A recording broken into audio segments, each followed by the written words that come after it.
आदर्श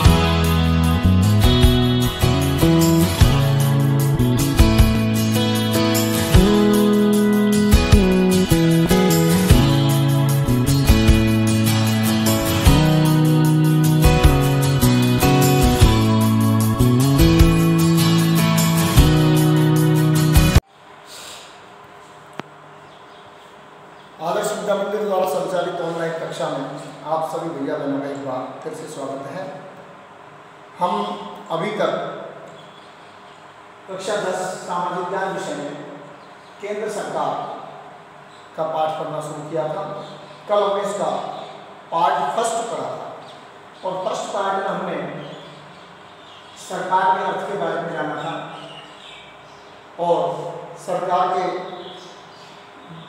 जो हम व्यवस्थापिका, कार्यपालिका, न्यायपालिका में पहले हम व्यवस्थापिका के बारे में अध्ययन कर रहे थे और व्यवस्थापिका में संसद के 2 सदन, एक राज्यसभा और एक लोकसभा। इसमें से हमने लोकसभा के गठन की प्रक्रिया को समझा था कि लोकसभा का गठन किस प्रकार से किया जाता है, लोकसभा के सदस्यों का निर्वाचन कैसे होता है, किस प्रकार लोकसभा बनती है, इस संगठनात्मक प्रणाली के बारे में समझा। आज हमें संसद के दूसरे सदन राज्यसभा की रचना और राज्यसभा के संगठन के बारे में अध्ययन करना प्रारंभ करें। संसद का ये दूसरा सदन कहलाता है, द्वितीय सदन के नाम से जाना जाता है। लोकसभा को प्रथम सदन, इसको द्वितीय सदन कहते हैं। ये उच्च सदन भी है, लोकसभा निम्न सदन, राज्यसभा उच्च सदन माना जाता है। राज्यसभा एक स्थायी सदन है क्योंकि इसके सारे सदस्य एक साथ नहीं होते, अर्थात इसे कभी भंग नहीं किया जाता। इसके कुछ सदस्य बदलते रहते हैं और ये सदस्य स्थायी रूप से चलता रहता है, इसलिए राज्यसभा को स्थायी सदन भी कहा। अब इस राज्यसभा के का निर्वाचन कैसे होता है, राज्यसभा के सदस्यों का, इसका गठन कैसे होता है, इसके बारे में हम समझने का प्रयत्न करते हैं।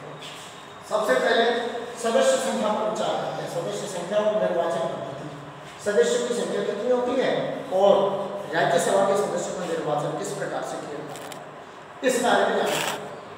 संविधान के अनुसार राज्यसभा में अधिकतम सदस्य संख्या 250 है।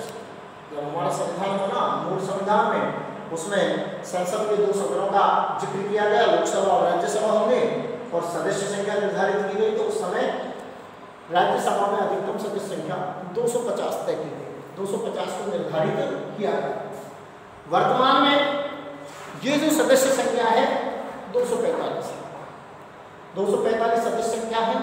इन 245 में से 12 सदस्य राष्ट्रपति महोदय द्वारा मनोनीत किए जाते हैं।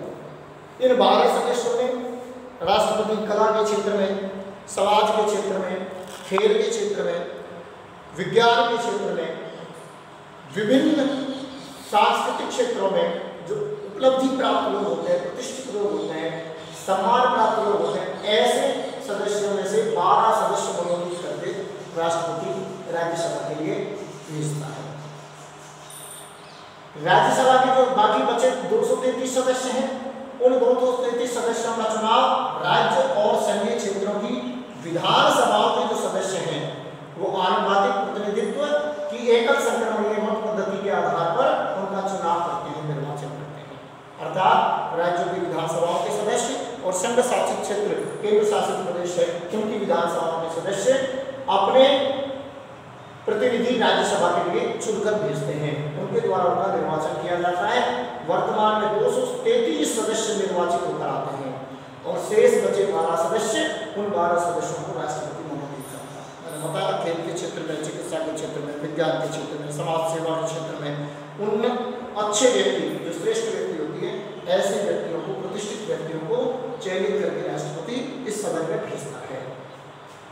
दूसरी चीज, सदस्यों की योग्यताएं क्या होनी चाहिए। राज्यसभा का सदस्य बनने के लिए, लोकसभा का सदस्य बनने के लिए जो योग्यताएं चाहिए उनमें सारी योग्यता होनी चाहिए, केवल एक आयु की योग्यता को छोड़कर, उसमें अंतर है। बाकी सदस्य भारत का नागरिक होना चाहिए और भारत का नागरिक होने के साथ साथ किसी भी सरकारी लाभकारी पद पर कार्यरत नहीं होना चाहिए। और तीसरी बात बताई थी अपने, दिवालिया या पागल नहीं होना चाहिए। और चौथी बात आयु की है, तो उसकी आयु 30 वर्ष होनी चाहिए। लोकसभा में ये आयु 25 वर्ष है, लेकिन राज्यसभा में ये आयु 30 वर्ष है। आयु का अंतर है बस। 30 वर्ष की आयु पूरी कर चुका हो। इस प्रकार का सदस्य राज्यसभा के लिए निर्वाचित किया जा सकता है। अब आते हैं इसके कार्यकाल पर। कार्यकाल पर आते हैं। कार्यकाल की दृष्टि से राज्यसभा को एक स्थायी सदन माना जाता है। स्थायी सदन है क्योंकि इसके सारे सदस्य एक साथ नहीं होते। लोकसभा के सदस्य तो हर 5 साल में सब लोकसभा भंग हो जाती है, नए सदस्य चुनकर आते हैं, लेकिन राज्यसभा एक स्थायी सदन है। एक सदस्य का कार्यकाल 6 वर्ष होता है। राज्यसभा का तो कार्यकाल निश्चित नहीं होता क्योंकि ये तो स्थायी है, परंतु इसका जो सदस्य चुनकर आता है वो 6 वर्ष के लिए निर्वाचित होकर आता है। 1/3 सदस्य प्रति 2 वर्ष में बदलते हैं। इसमें इसी व्यवस्था कर रखी है कि हर 2 साल में 1/3 सदस्य बदल जाते हैं, उनके स्थान पर नए आ जाते हैं। अगले साल में अगले 1/3 बदल जाते हैं, नए सदस्य आ जाते हैं। इस प्रकार ये सदन लगातार चलता रहता है और हर 2 वर्ष बाद 1/3 सदस्य नए निर्वाचित होकर आते रहते हैं, उनके स्थान की पूर्ति करते रहते हैं। इस प्रकार के स्थायी सदन। पदाधिकारियों में राज्यसभा के 2 पदाधिकारी होते हैं, एक होता है सभापति और दूसरा है उपसभापति। सभापति तो जो भारत का उपराष्ट्रपति होता है, उस उपराष्ट्रपति महोदय को पदेन सभापति के तौर पर राज्यसभा में कार्य करना होता है, यानी राज्यसभा की बैठकों का संचालन करना, राज्यसभा के बैठकों की कार्रवाई को देखना, निर्धारित करना, तय करना, ये सब काम जो सभापति के नाते, अध्यक्ष के नाते जो काम करने होते हैं वो सब भारत का उपराष्ट्रपति होता है। दूसरा, उपराष्ट्रपति की अनुपस्थिति में जो काम करता है सभापति की अनुपस्थिति में, वह होता है उपसभापति। और इस उपसभापति का चुनाव ये राज्यसभा के सदस्य अपने में से करते हैं। अपने सदस्यों में से एक को उपसभापति बनाते हैं और वह उपसभापति उपसभापति की अनुपस्थिति में पदेन सभापति का काम करता है। संसद के कार्य और शक्तियां। इस प्रकार के निर्वाचन हो गया। अब आता है संसद क्या क्या कार्य करती है और कौन कौन सी शक्तियां रखती है, कौन कौन से अधिकार। तो संसद के अधिकार और शक्तियों में सबसे पहला काम संसद का है विधायी शक्ति, अर्थात कानून निर्माण। महत्वपूर्ण कार्य कानून निर्माण का। संसद को कानून बनाने का अधिकार है। अब संसद कानून किस पर बनाए, कौन से विषय हैं जो कानून बनाने के अधिकार क्षेत्र में आते हैं? तो कानून बनाने के लिए विभिन्न विषयों को 3 भागों में बांट रखा है। एक संघ सूची वाले विषय, दूसरे राज्य सूची के विषय और तीसरे समवर्ती सूची के विषय। संघ सूची के विषयों पर कानून बनाने का अधिकार संसद को। भारत की संसद में लोकसभा और राज्यसभा दोनों को संघ सूची में जिन विषयों का वर्णन किया गया है या जिन विषयों का उल्लेख किया गया है उन पर कानून संसद बनाए। इसके अलावा समवर्ती सूची के विषयों पर भी कानून बनाने का अधिकार संसद को दिया गया है। समवर्ती सूची के विषयों पर राज्य भी कानून बना सकता है, परंतु राज्य और केंद्र के कानून में, संघ के कानून में कोई अंतर होता है तो केंद्र द्वारा पारित कानून ही मान्य माना जाता है। इस प्रकार संघ सूची और समवर्ती सूची के विषयों पर कानून निर्माण का कार्य भारत की संसद करती है और भारत की संसद में लोकसभा और राज्यसभा दोनों होती है। नंबर 2, दूसरा कार्य है संविधान संशोधन की शक्ति। संविधान जब बनकर आया, तैयार हुआ, तो समय समय पर संविधान में परिवर्तन होता रहे, उसमें संशोधन किया जा सके, समय के अनुसार उसमें परिवर्तन हो सके, उसकी व्यवस्था भी हमारे भारतीय संविधान में दी गई है। तो संविधान में कुछ अनुच्छेद ऐसे हैं, उन अनुच्छेदों में साधारण बहुमत से, अर्थात आधे से अधिक अगर उसके पक्ष में हैं तो कुछ में आसानी से संशोधन किया जा सकता है, पहले के नियमों में बदलाव किया जा सकता है। संविधान में संशोधन संभव है कुछ में। अधिकांश विषय ऐसे होते हैं, अधिकांश अनुच्छेद ऐसे हैं, उनमें संशोधन करने के लिए लोकसभा और राज्यसभा यानी दोनों सदनों के 2/3 बहुमत से संविधान संशोधन का प्रस्ताव पास होना आवश्यक है। अगर दोनों सदन 2/3 बहुमत से उस संविधान के संशोधन के प्रस्ताव को स्वीकार कर लेते हैं तो संविधान में संशोधन हो जाता है। लेकिन कुछ ऐसे भी हैं प्रावधान जिनमें संसद के दोनों सदनों द्वारा 2/3 बहुमत से प्रस्ताव पास होने के बावजूद भी परिवर्तन नहीं किया जा सकता।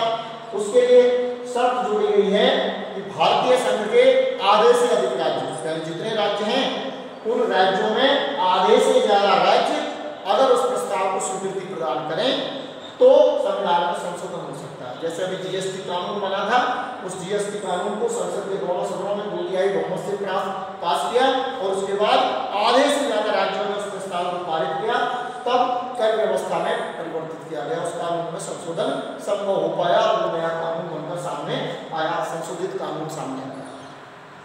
तीसरा काम है वित्तीय शक्तियां।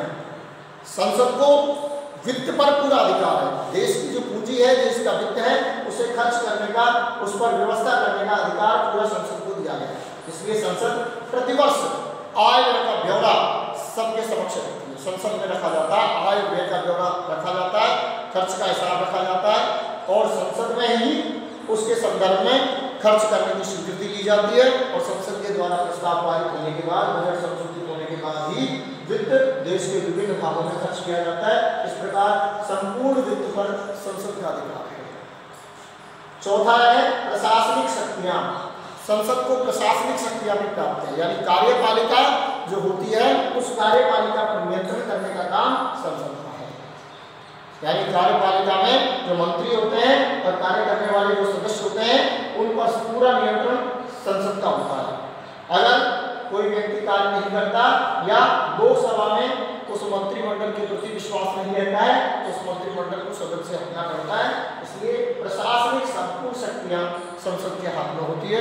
खासकर लोकसभा के पास इसका अधिकार ज्यादा होता है क्योंकि लोकसभा के निर्वाचित सदस्य के आधार पर ही सरकार का निर्वाचन गठन किया जाता है।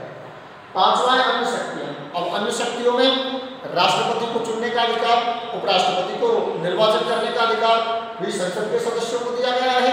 इसलिए ये महाभियोग प्रस्ताव द्वारा राष्ट्रपति को अपने पद से हटा भी सकते हैं। अगर महाभियोग प्रस्ताव पारित कर दें तो राष्ट्रपति को पद से हटना पड़ता है। इसके अलावा भारतीय उच्च न्यायालय और सर्वोच्च न्यायालय, सर्वोच्च न्यायालय और राज्य का उच्च न्यायालय, उस उच्च न्यायालय के मुख्य न्यायाधीश जो होते हैं, न्यायाधीश जो भी होते हैं, उन न्यायाधीशों को भी अगर हटाने का काम कर सकते हैं तो संसद कर सकती है। 2/3 बहुमत से संसद अगर उनके खिलाफ महाभियोग प्रस्ताव पारित कर देती है, नियमानुसार महाभियोग प्रस्ताव पारित होने के बाद भारतीय न्यायालय, उच्च न्यायालय, सर्वोच्च न्यायालय और राजस्थान राज्यों का उच्च न्यायालय उनके न्यायाधीशों को पदोन्नत किया जा सकता है।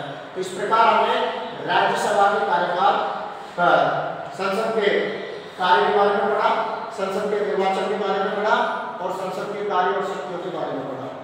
तो आज का हमारा लेसन यही समाप्त होता है। धन्यवाद।